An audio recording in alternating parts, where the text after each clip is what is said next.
Depuis donc la Knesset à Jérusalem, où ça va être très agité, on l'a compris, jusqu'à mercredi. Emmanuel Navon, qu'est-ce que vous retirez? Je voudrais préciser qu'on a quand même oublié de dire quelque chose de très important, c'est ce que dit la loi.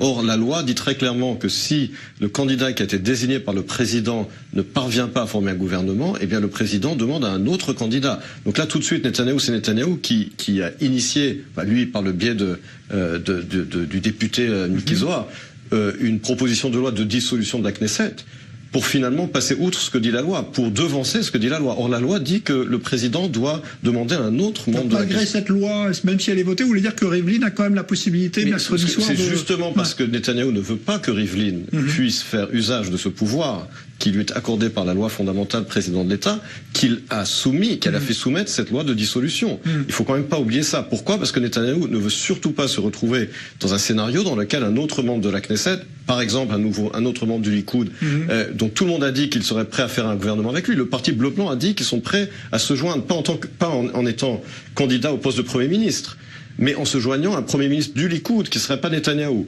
C'est ce que dit la loi.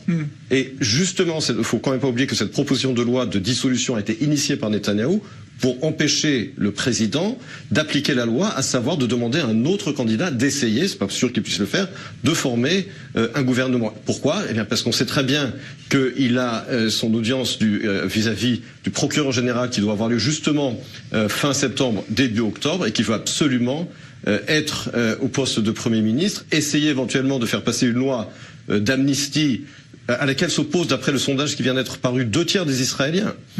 Et donc n'oublions pas également cette manipulation politique qui va à l'encontre de la lettre et de l'esprit de la loi. Ouais. Allez,